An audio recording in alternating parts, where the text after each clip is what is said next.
क्या आप जानते हैं कि जाने अनजाने में किए गए बड़े से बड़े पाप को भी मिटाया जा सकता है।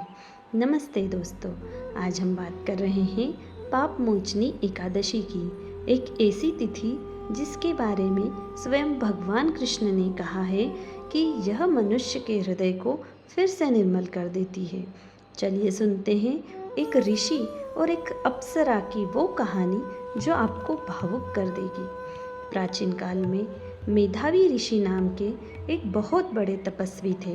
उनकी तपस्या इतनी कठिन थी कि देवराज इंद्र घबरा गए और उन्होंने ऋषि की तपस्या भंग करने के लिए मंजू घोषा नाम की एक बेहद खूबसूरत अप्सरा को भेजा। मंजू घोषा की सुंदरता और उसके मधुर संगीत में ऋषि ऐसे खोए कि वे अपनी बरसों की तपस्या भूल गए।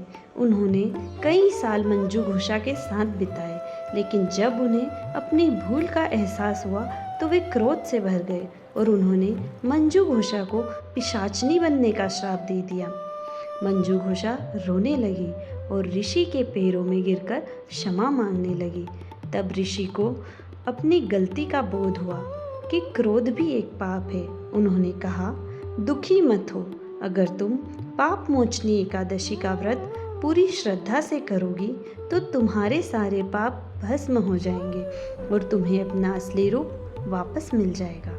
मंजू घोषा ने वैसा ही किया और देखते ही देखते वह फिर से पवित्र और सुंदर अप्सरा बन गई। सिर्फ इतना ही नहीं, स्वयं मेधावी ऋषि ने भी इस व्रत को करके अपनी आत्मग्लानि के पाप से मुक्ति पाई। दोस्तों, इस कहानी का संदेश बहुत गहरा है।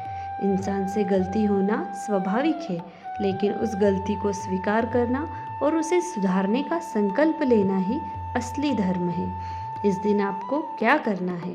भगवान विष्णु की पूजा करें, मन में किसी के प्रति नफरत ना रखें, ओम नमो भगवते वासुदेवाय का जाप करें और सबसे ज़रूरी दूसरों की मदद करने का संकल्प लें। अगर आपको यह कहानी अच्छी लगी हो और आप चाहते हैं कि भगवान विष्णु का आशीर्वाद सबको मिले, तो इस वीडियो को अपने परिवार और दोस्तों के साथ शेयर ज़रूर करें।